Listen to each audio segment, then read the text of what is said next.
go and check that out. But a special guest today is Heath, and welcome. Hello. So, there's many different types of beliefs of what is the divine, masculine, and feminine, right? And people have many opinions and attitudes about it, and I think you both, I loved when we talk about it privately, so I thought we would bring it on the show. And I will definitely be moderating in the chat with Michael. Thank you so much for moderating as well, for the questions and thoughts and, attitudes that you all have. So who would like to start? Prime me with the.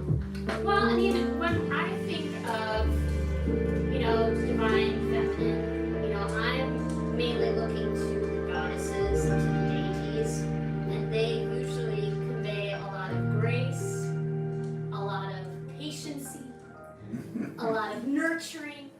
And when I think of the divine masculines and the deities, right, they're very strong, they're very protective, so when we think about those aspects in ourselves, I mean, going in that route, what would we advise, when it comes to men these days and women these days? Okay. So, I think on an individual person's level, it's important to understand that you have both of those qualities in you. So just because you're a man, it doesn't mean that you have to be the absolute protector. You have to be authoritative, and you have to, make everything happen. You have to be able to be who you are is, I think, more important than trying to be something else. And I think that's where a lot of men go wrong, because they try to be this idea of a masculine as opposed to being who they are and empowering masculinity in the way that works for them and is authentic. Well, a lot of that comes from societal teachings there too, with the toxic masculine, so they're more in their masculine, the higher part of that, not in touching the base with that feminine part of themselves. Yeah. A lot of, if they have groups of men that they're in, it's like that, okay, I gotta be tough and I can't, don't have that soft place to fall to be able to express. So I think that, Yeah, they repress it, they hold it inside, and that's a form of them masking too, and kind of hiding in place, because they think if I were to show my emotions, that's more of a feminine thing, or weakness. and that's not true. Yeah, I mean, in my personal experience as a man, I've become a stronger man by embracing the feminine aspect, as it could be called. But it's just a human aspect, Right. It's being a human being first, and then stepping outside of the polarization of the gender and of the idea of masculine and feminine, and being the person that you are, who does good things, makes mistakes, and grows. You know what I mean? I don't know, maybe 4 years ago, I had no idea what it meant to be a man. I had literally no idea. I couldn't talk about my emotions. I couldn't get past many issues. I had lots of issues that I just couldn't even see. And the only way that I saw them was to open up. With women in particular, that's the only way that I got a mirror to be able to see myself and challenge my beliefs and question what I actually thought, and start looking at myself as someone who can grow and forgive myself and move forward in the direction I want to move forward, being myself. I was described often as toxic or as masculine just because I knew what I wanted, or I was direct, or that I just pursued things, and sometimes without thinking, which wasn't great, kind of need a plan, it gets us into trouble, but then they would describe it as well, you're in your masculine, and it's okay, if that's what I was kind of taught in my family, is to be assertive and to work hard and go after what you want, or be direct. It was very formative important for me to relax, be soft. Not necessarily with feminine, like, and when I think feminine, I think of again the 1950s standard of go in the bathroom, put your makeup on, and wear floral outfits on, and go bake some cookies. But that's again a stereotype of what maybe society would say that that's feminine, but that's not.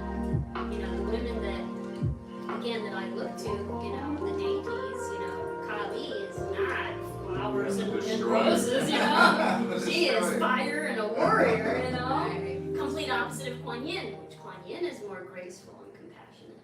I was going to say, going back to what Heath was saying about opening up in the feminine energy, and I get that a lot when I'm out and about.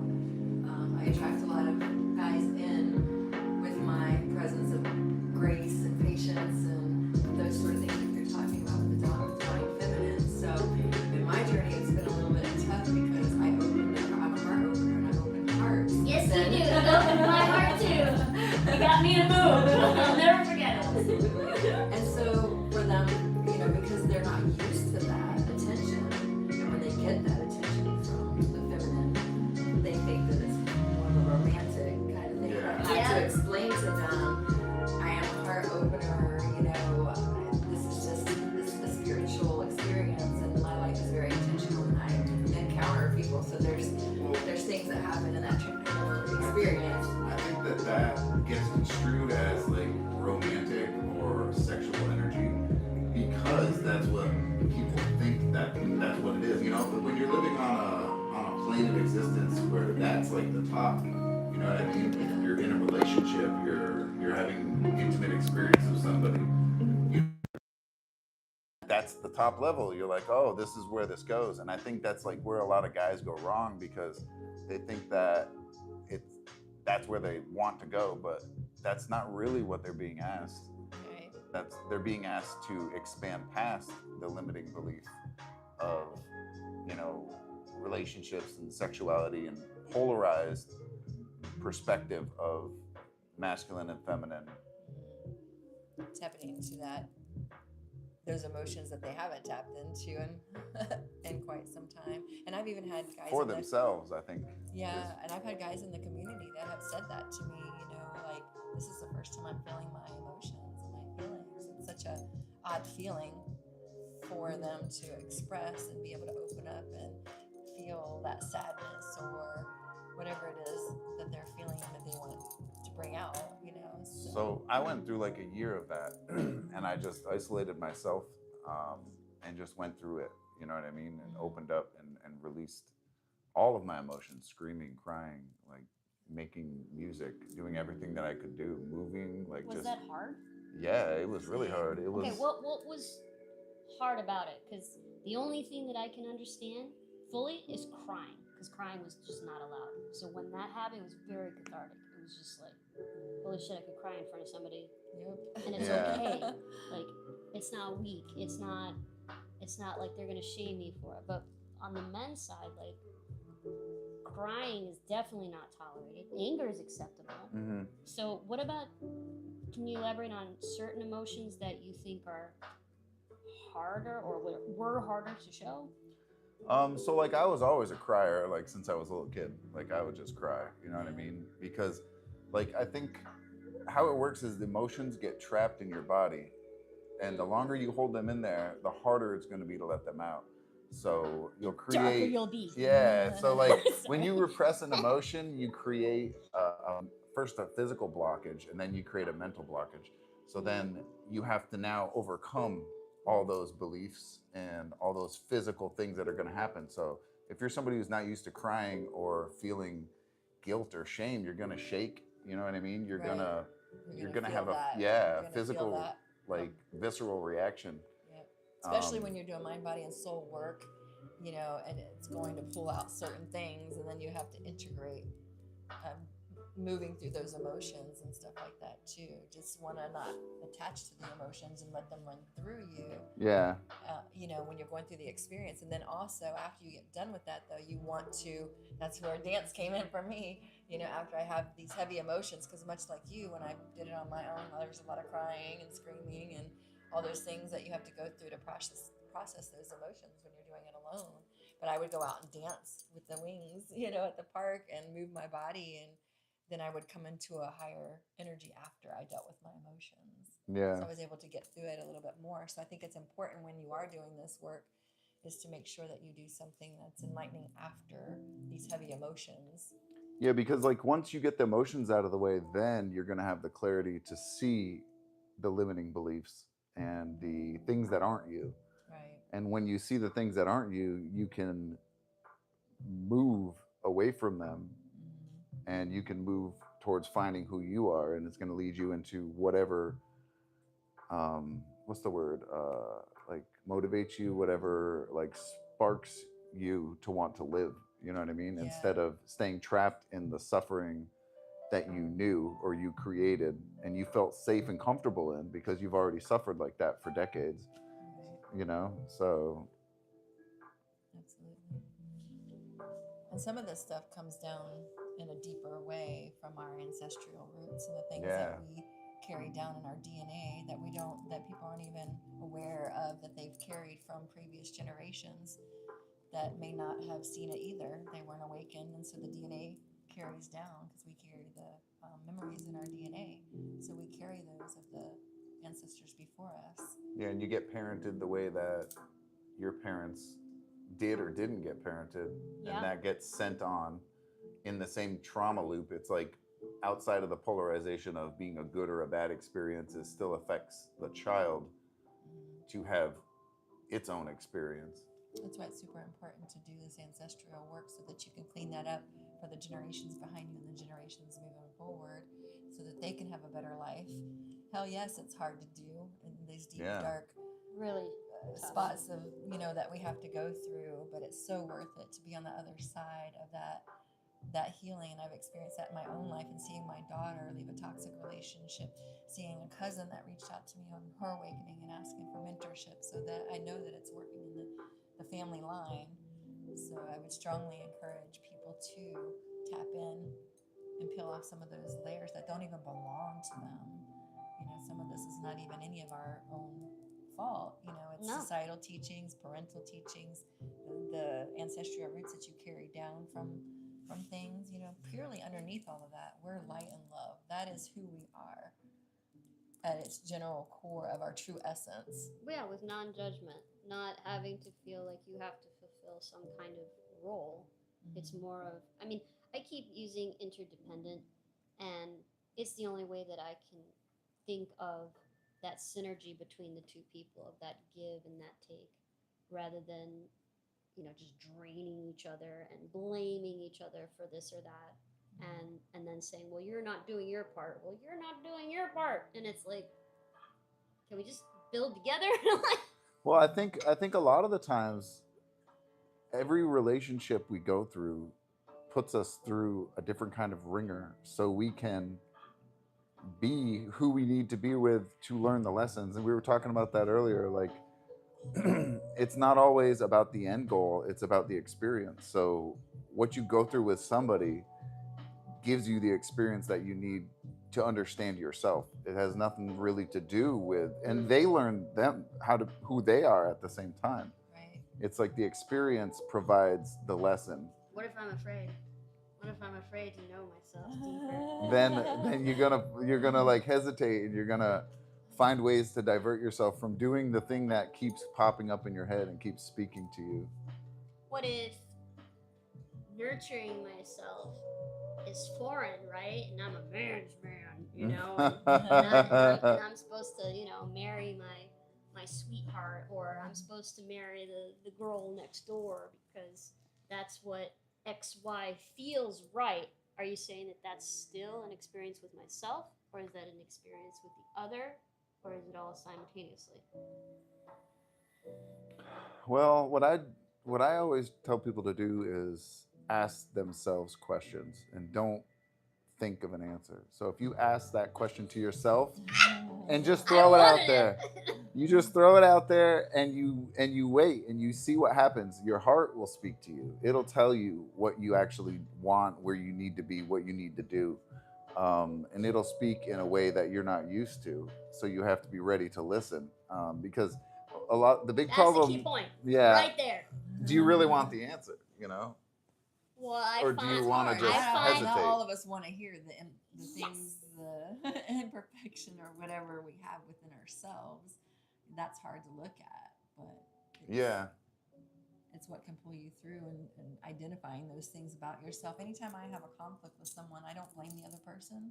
I go in within myself and say, okay, so what's within me that's triggering that or having that sort of conflict? You know, what is there something that I can do to, you know, or whatever I'm doing? Well, that's like I found acceptance to be like the one biggest thing. When I started observing myself and accepting whatever I did, whether it was something I wanted to do or didn't want to do, something that was good or was bad, I just accepted it and I said, okay, I did that. Now what does this mean?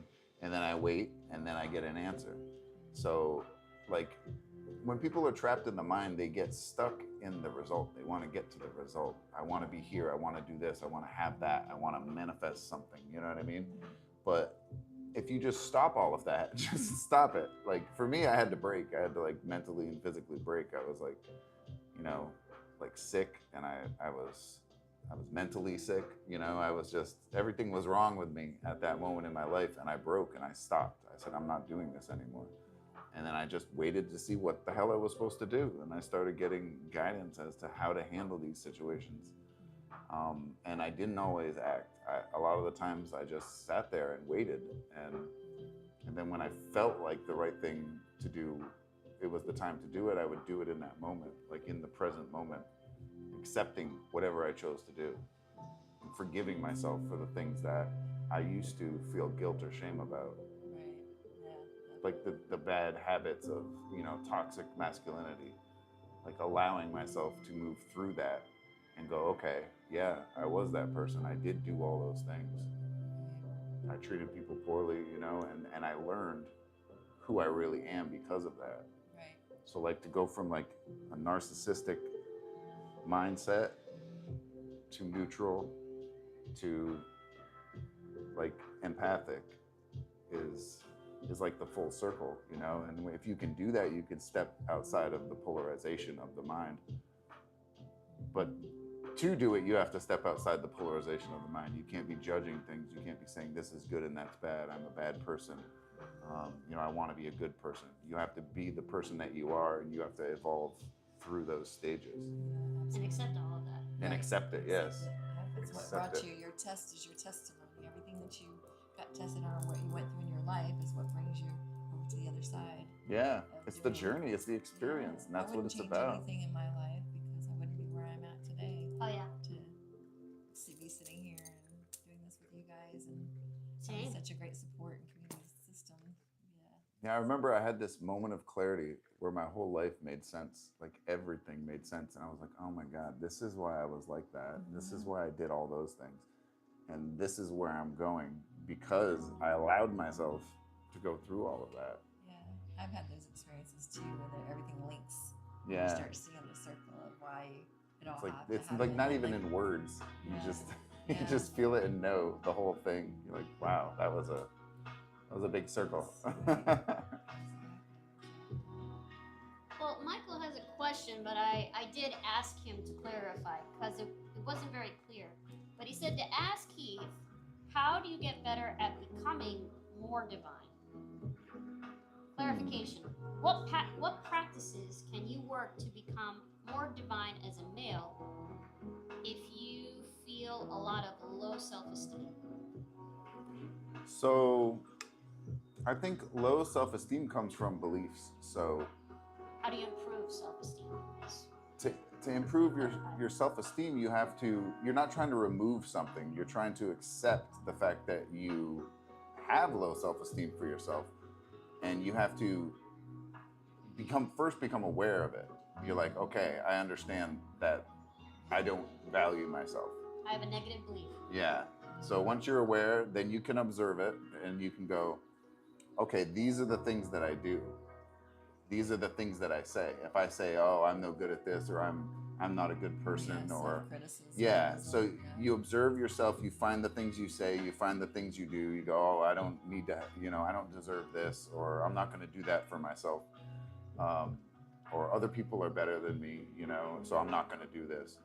So then you observe it, you find all the things, and then you correct them without guilt of failure. So you have to correct them one at a time and go, I'm just going to be quiet and not say that. My brain said it, that I should say this. I'm aware of it, and now I'm not going to say it. My brain said that I shouldn't go to 'cause that you party. get on a loop with that Yeah. too. It's a pattern of a loop that you So, say to yourself. like what I tell people is, if your brain is telling you not to do something, and you can't like see why it's telling you not to do it, then don't listen to it.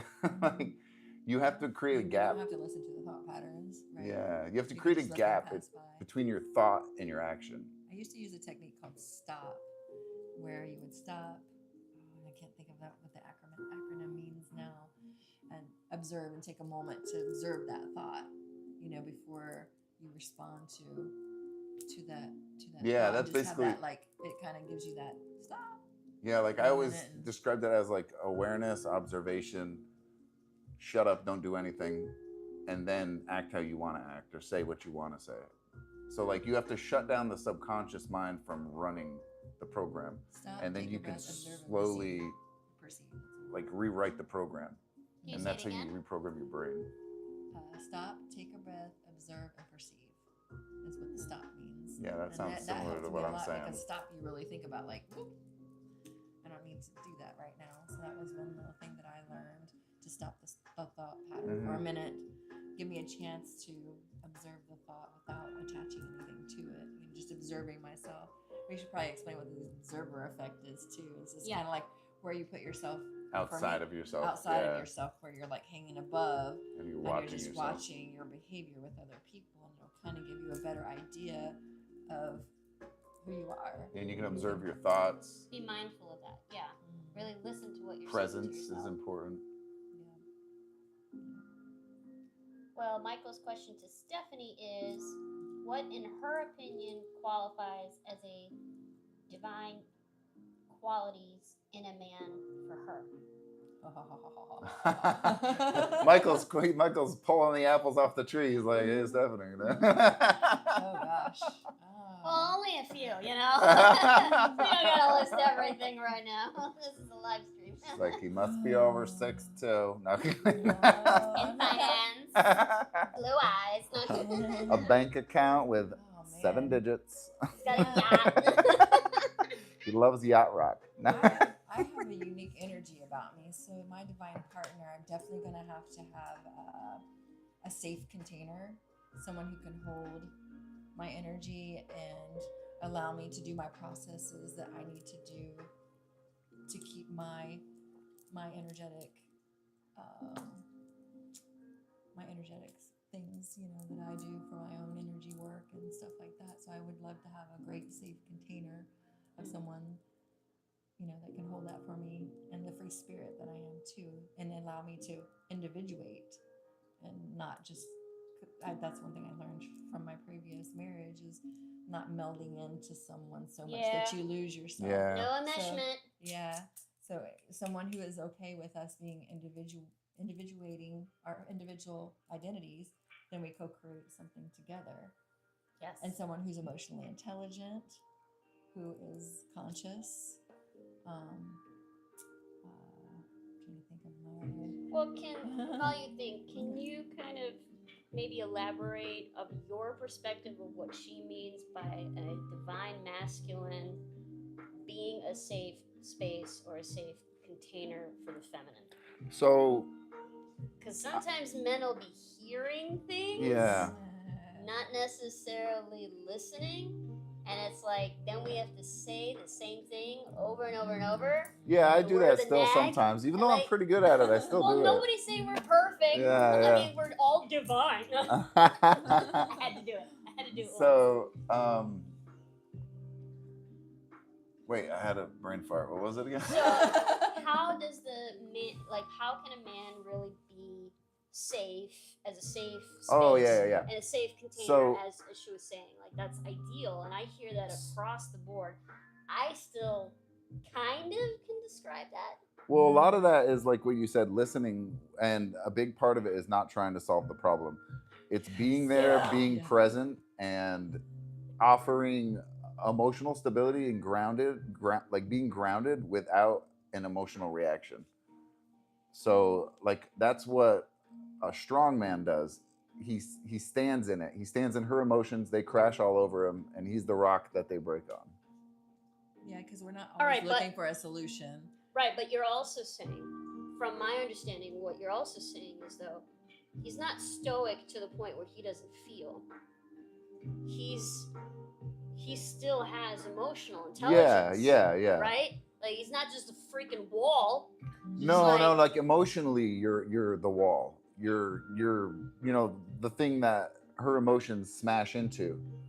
You give her a hug, you know what I mean? You act like a human being at the same time, but you can't be letting your brain run out of control. You can't be trying to solve all the problems. You can't be bringing your own emotions into it and taking offense to her emotions. Because it has nothing to do with Yeah. So that's what I mean. Like you're not like cold. You're creating like a energetic barrier that receives her emotions and lets them go through you back into the earth. So you're like pulling it through you, like from a metaphysical perspective, like transmuting it. And in respect to men, I see a lot of greatness in men, actually. Oh yeah. They want to make us happy. They want to do things for us. You know, they're always offering, you know, but even if it's to hold a purse or your shoes when your feet are tired or whatever, men actually really do want to do those kind things for us. And sometimes, you know, when you get into relationships, you kind of forget that part of things with your partner. You know, Yeah. you don't see those little acts of kindness, you know, with them. And so I think that we could do better as feminine too, and seeing our masculine, and men actually do thrive on compliments and being Yeah. appreciated, truly. Oh yeah. Yeah, You, yeah. you build them up when you appreciate them and believe in them when they don't even believe in themselves. I recently had someone in my life that told me that you believed in me when nobody else did. No, that changed my life for sure. Like when my wife started, she saw something in me when I showed her nothing good. You know what I mean? And she stuck with it and forced it out of me. And like I was blind to myself. I couldn't see myself at all. I had, I thought I was who I was at that time. But I guess she saw something in the way that I handled things, in the way that I was, when I wasn't like breaking down emotionally, and I had to build up my own emotional capacity, like my emotional body, to be able to handle the things that I had trapped inside me. And once I did, then I could be myself. But yeah, her support is like what, because men very often will get like low self-esteem because that's how other men or society controls you. If you're a man and you think less of yourself, you become like this beta male, who can get walked all over and stuff, and it might just be more comfortable to be in that position. But there's a space between what society wants a man to be and who you actually are. Yes.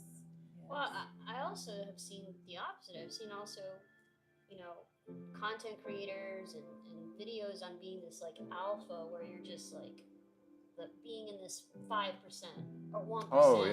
Where you're in this like elite overachieving thing. type Yeah, stuff. and it's like you're gonna go nuts. Yeah. Because what if you don't get there? So yeah, it's Does like that make you less of a man? there's different ends of the spectrum. Like, I'm totally thinking of like Fight Club right now. Yeah. We're on the bus and he's like looking at this chiseled abs and it's like, does that mean he's more of a man than me? And it's like, no, like You why could are be you always messed looking up at on the physical stuff? You can be messed up on this end or that end. It doesn't Yeah. matter. You can go all the way to I hate myself and nobody likes me, or I'm the greatest, gift on the planet, and like you can Gotcha. be anywhere on that spectrum, but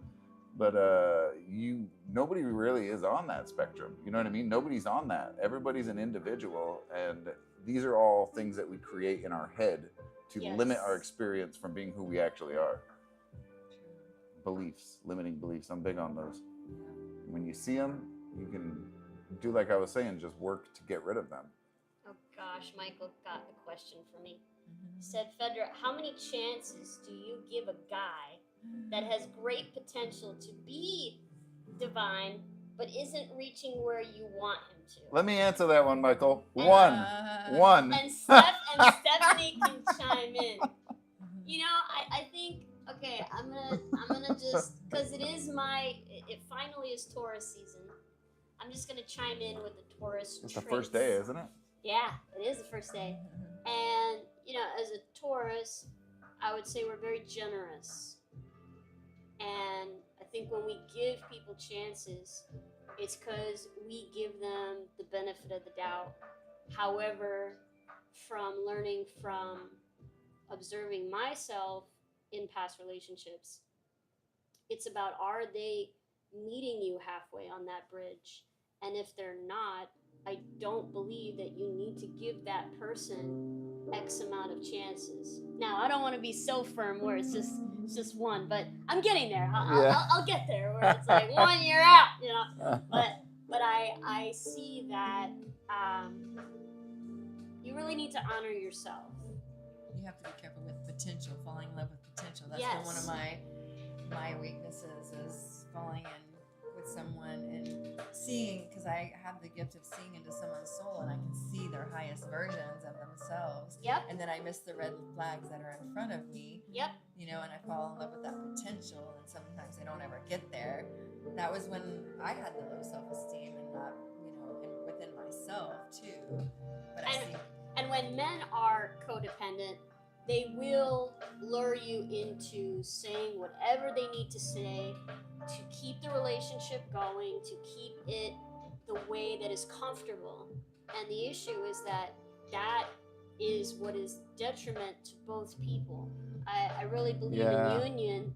You do need to grow together and hold each other accountable and, you know, cheer each other on and comfort them, but also give them the space and then really accept them for who they are, not molding them into what you think or what society thinks or their parents think or whoever. It's like, that's then not genuine. That's really not. I can just say from the experience of being involved with someone off and on for the last 3 years, and we really helped each other evolve, you know, from the very beginning of us starting at our lowest points, you know, and then, you know, allowing things, the space like you're talking about, to grow within individuals, then also coming back together when the alignment might be better during that time. So this particular person in my life, you know, was grateful to the fact that I give so much space to him to allow him to grow in that space and then come back when he needed to. And he said, you know, that I did really well with space holding for him to be able to come through that. And now I get to witness him on the other side of things after he has an awakening a year ago, you know, and then now I get to see him, you know, evolve into this better version of himself. So it's a beautiful thing to see that transition too in that person, even though there were red flags along the way and there was lots of things to have to go through with that. But I know he's here to do bigger things for the collective. And so I wanted to bring him through that so that he could get stable within himself and see certain things and grow. And, you know, we've overcome lots of things together, like when you're, I don't know, I'm lost for words, but when you're codependent and you have that addiction to one another. We had that in the beginning too. We ended up learning how to break out of that. Yeah, I think like in a good relationship, like all relationships serve a purpose. You know what I mean? Like you're there to learn a lesson, but in one that lasts, it's because you want it to, for one, and it's because you push each other and then you stop and you let the person recalibrate, and then you push each other again and then you stop and you recalibrate. You can't just, because, and you don't stop because, or you can push and push and push like a Taurus, like a push. No, I'm kidding. Well, I say you don't stop because, like, it's not about the growth and it's not about where you're going. You stop because you don't want to hurt the other person. No. You know, and you go, okay, I now see how I'm being, so I'm not going to do that anymore. And then you wait for that person to be able to see what they couldn't see in themselves, and then when they do, Then they come back and they say, thank you. I didn't understand what you were saying before, but now I see it. And then you grow, and then you just do it back and forth and back and forth and back and forth. It's like playing catch. That's kind of what we've been doing. We've heard a lot about past life stuffs, being able to come through that together too, going way back. So we've been able to manage moving through those things as well. Well, what would you say that on the masculine side? Would you say the same thing, that men like really need to kind of not give so many chances, with women? No, I mean, do you feel it's the same? I've found, like, for me personally, I'm kind of very forgiving, and a lot of that came from I had lower self-esteem of myself, at one point. So I was in my first marriage was very toxic. She was like, she had her own narcissistic traits that reinforced mine. So it was like we were two, you know what I mean? Crabs in a bucket. Yeah, we were the whole time, yeah, ripping each other's legs off. But It's passionate. Maybe a little too passionate. No. So, like, for me, I had to learn to be more forgiving and not look for a solution. I'm not trying to, like, this is the end. This is, is this going to work long term? I'm just sitting in it and being there in it and experiencing it and going, okay, do I need to make a decision? No, I don't need to make a decision. I'm just going to keep doing what I'm doing, see the person for who they are, what they're doing, set boundaries, tell them how I feel about it, and see how they respond to me. You know what I mean? Instead of, like, men can be very, like, bullheaded, looking to get somewhere, trying to achieve something. Certainty is like a big thing. If you want certainty for the outcome, it can spark a lot of that, like, push to go further, go faster, or to just jump out. You know what I mean? Yeah. But sometimes you just got to sit in the boat and let it rock. No, I think it was this year or last year, I watched a video, and it was from a segment in a movie, and it talked about how, and it was, again, about stock exchange, it was about money, it was just guys in suits, and one guy was admitting that there's men out there that don't want to be fathers. Yeah. There's men that don't want to be husbands, but they want to have all the quote-unquote toys to make them feel like a big man. And have a trophy wife. And it blew my mind. Like, I was just like, what? Like, I felt like for a hot second so naive. Like, but it made sense to me. And that's where, again, I would think now with that awareness, it's like, well, they're just hiding. Well, I'll put it this way. So with my first wife, when I first met her, I told her I didn't want kids. And when I said it, I knew I lied in that moment. Wow. And I married her anyways. So But, like, I paid for that, because, and then she ended up having an abortion, and she used it in, like, a really, like, negative way. You know what I mean? Like, kind of emotionally tortured me with it. But I made that choice. I said I didn't want kids, and she was working on that premise. So it was my decision that put me in that spot to learn what I really wanted, and I did want kids. Now I have two. You know what I mean? So like, the things, the lies we tell ourselves impact us more than anything anyone else can do to us. Yeah, that's true. That is so true. I would also like to touch on, it's a little bit of the subject, but Yeah. like, for the single people out there, and talking about the divine masculine and feminine within, and balancing that within yourself first, and healing those things within yourself will bring you into union in the physical form of bringing your partner in. So doing that inner work and balancing those two things, masculine and feminine, we do it within spiritually first, and then it manifests into the physical. So then the union will come once you've done the inner work. But there might be stepping stones before you get there. You're always talking about the stepping stones. There's people you got to practice with. When you're doing this work, yes, and then they're coming to your field, and you'll get tested as to where you're at on your healing journey. And that's what relationships are, is to show you the mirror effect of who you are inside. So it'll show you. I'm just smiling. I'm not gonna say anything.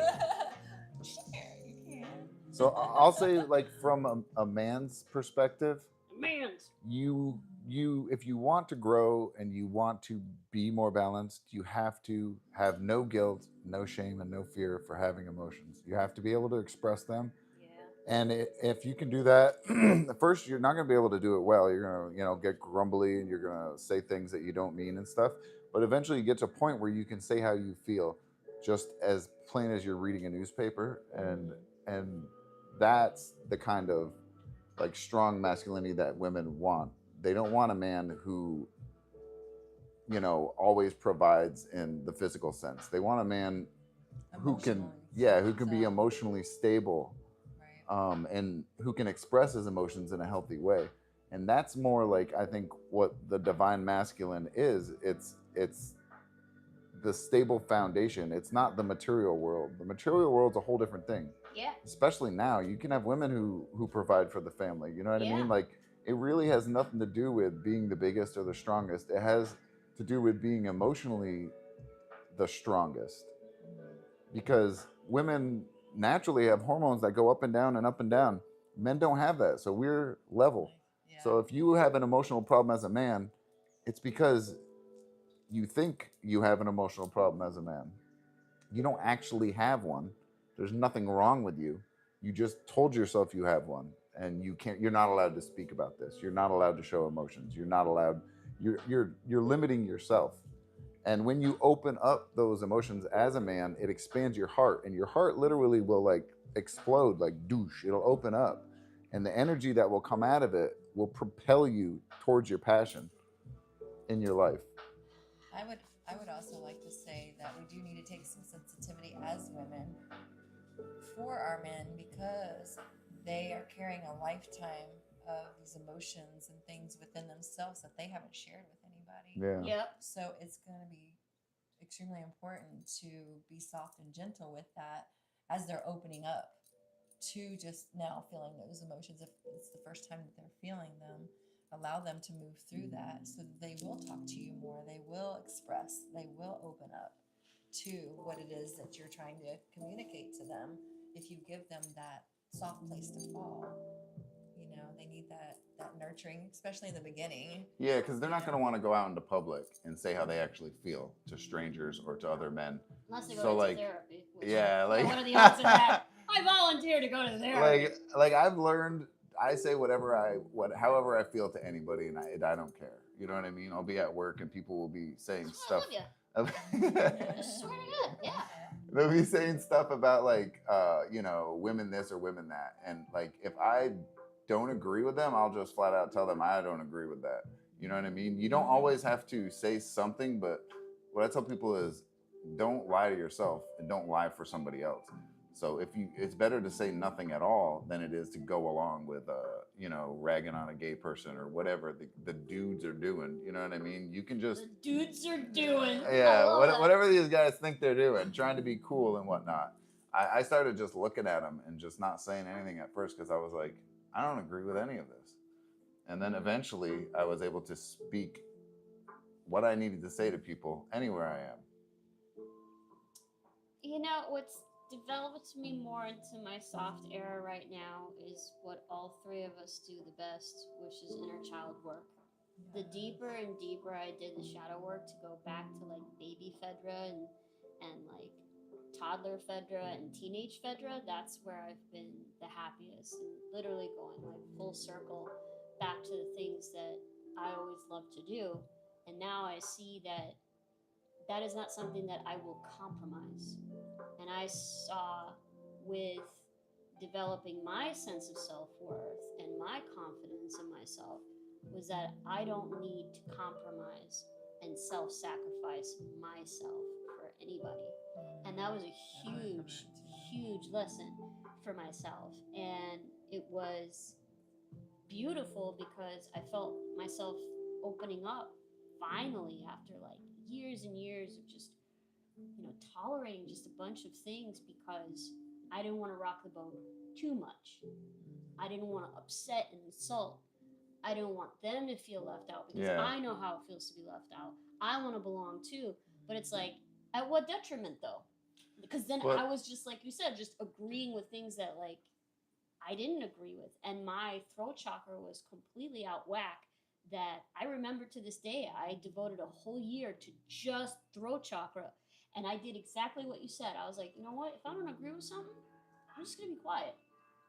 I don't have to make it known as a Taurus, like, I'm the one who's right here. Yeah. Y'all are wrong. You need to follow me. Like, that's so, like, not going to When belong you're in a giving community. you're Yeah. giving your energy to that too for every person that you would mention that to or say that to. So you have to conserve that energy for yourself And and we use think, that for your own self love too. but we think that that's dominance. We think that that's powerful when you're the loudest in the room, when you're like intimidating with your things, and it's like, I'm gonna be heard. And it's like, yeah, but also there's a level of softness when you do it that people will pay attention just by the energy that you convey when you walk in. Well, you become unshakable. You know what I mean? Like, I had to do that in employment because my whole life I'd been treated like shit basically by all my employers. And like the first time I spoke up and used my voice to someone who was authority, you know, and my job was on the line,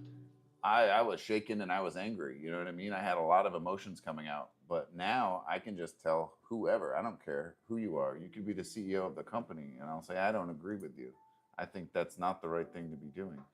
I don't think that benefits the employees. You know what I mean? Are you just trying to make money? Is that why you're doing this? I'll just tell them this stuff straight up because I don't care. You know, like, I'm not gonna lie. I'm not gonna not say something that I feel needs to be said. And I speak to all power. I would say that you care, but you choose you first.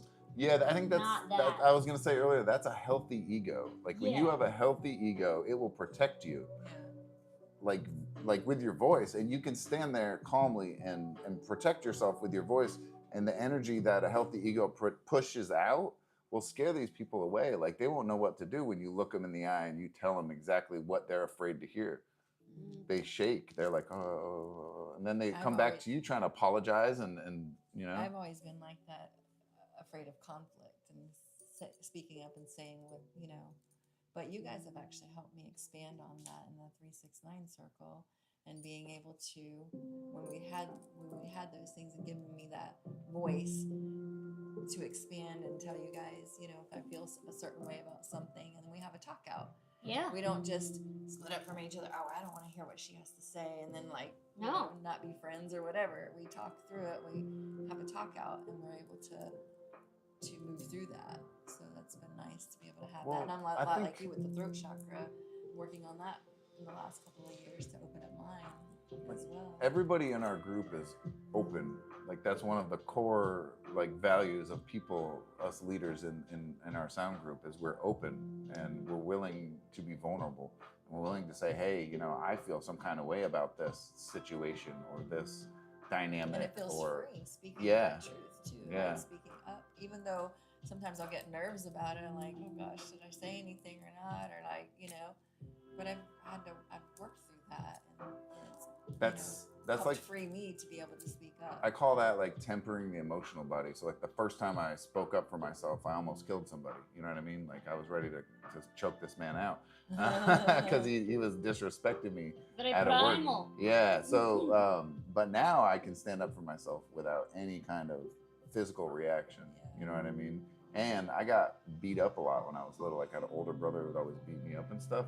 So, like, and his friends, and when I was little, I kind of got, like, I had an uncle who threw a beer bottle at me, and I was scared shitless hiding under a table. You know what I mean? Yeah. So, like, I had all that stuff that I had to work through to be able to stand up and stand in my own power and say what I need to say without fear, because nobody can hurt me, you know?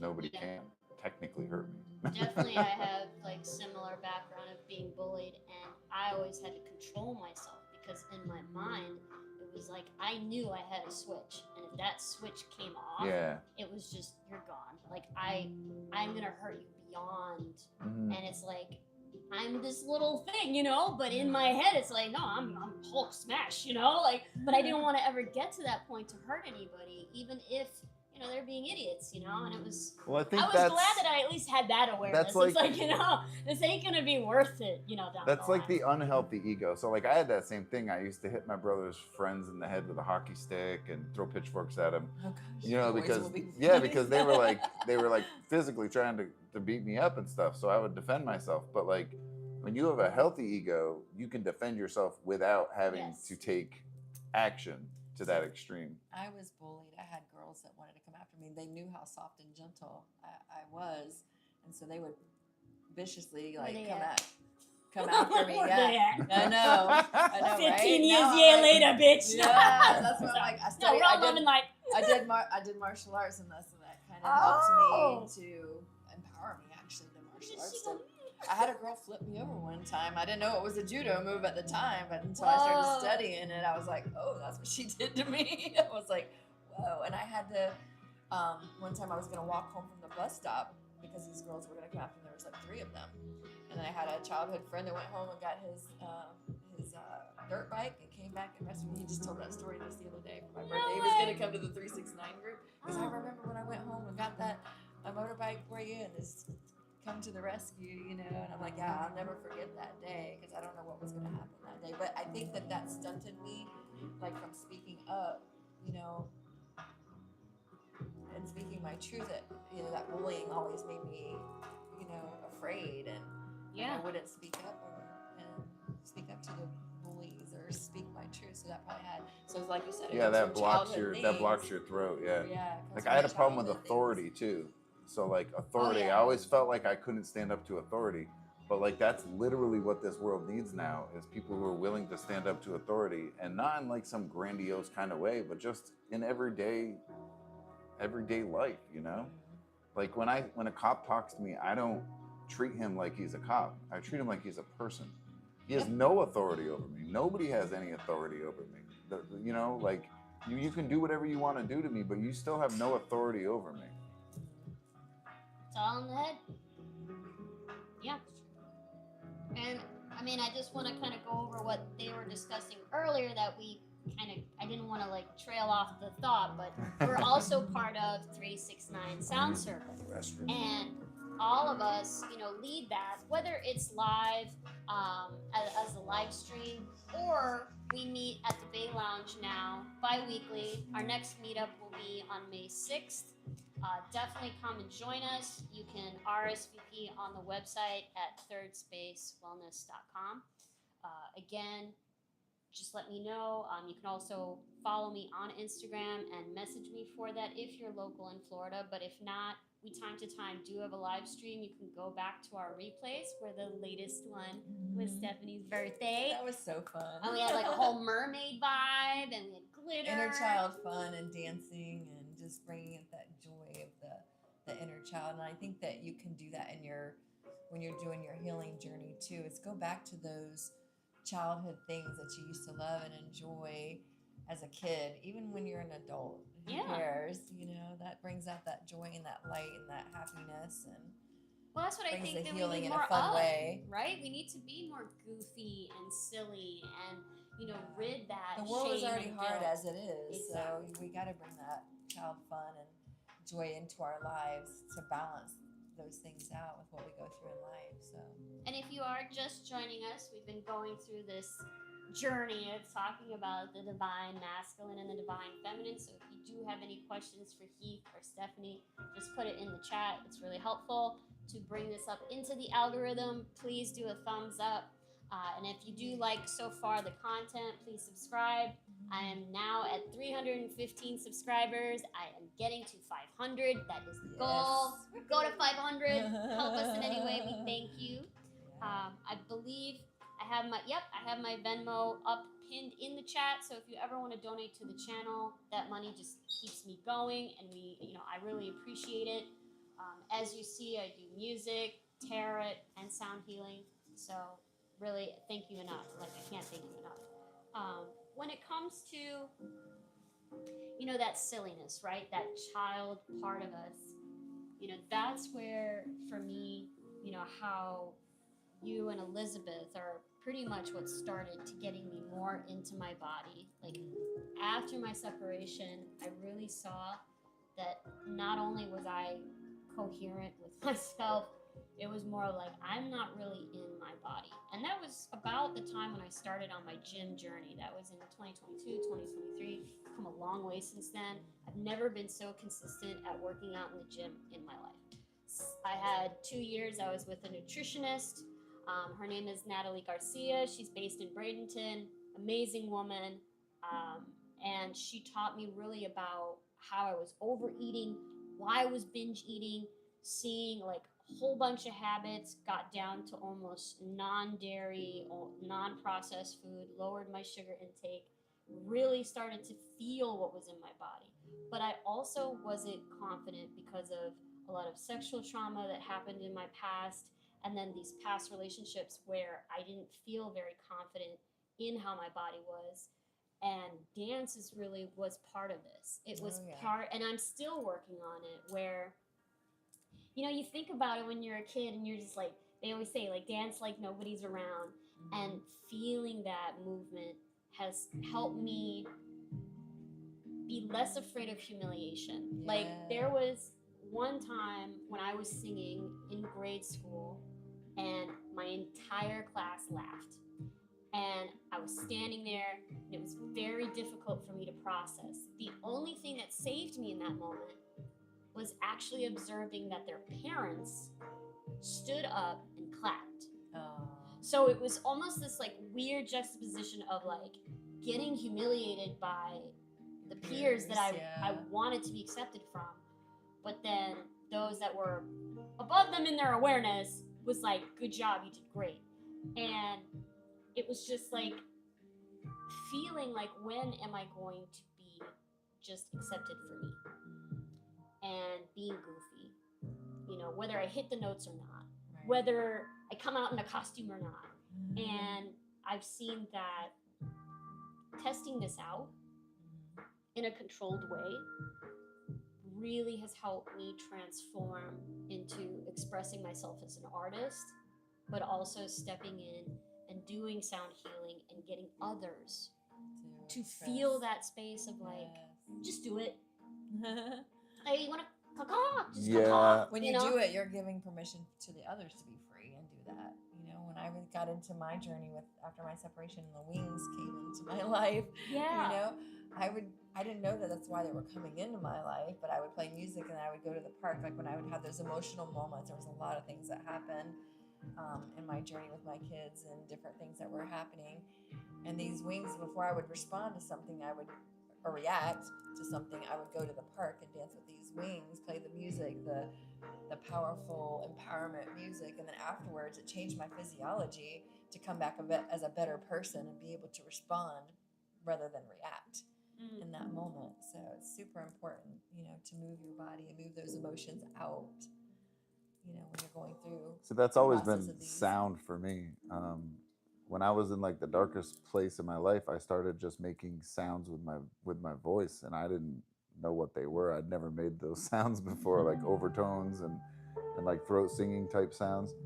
But it was like my intuition was guiding my body as to what frequencies I actually needed to rectify the beliefs and the traumas in my body. So like movement and sound, I think, are probably the two biggest. That's why you see whole disciplines around them, Yeah. Amazing. Well, I think that we had a good run.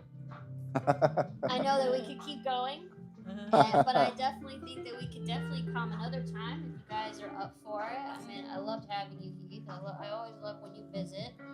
I've got another bowling league coming up, so. Okay, so but they do have some weeks off, like for holidays and stuff. So. Okay, so we'll have to plan it. And have another topic. Again, thank you guys for really watching. I hope that we all helped motivate you in a way down the line to full acceptance of the self. And definitely look out for the next Monday motivation. Heath and I will be performing on the 25th on Saturday at All 5 Elements in Largo. We'll be doing a sound bath there. You'll see the post of the flyer in a few days. But if you want to contact me, simply email me. That'll be in the description, as well as on Instagram. And if you can, please like and share this on the replay to bring it up in the algorithm. And of course, subscribe. Thank you guys. Thank you. Thank you.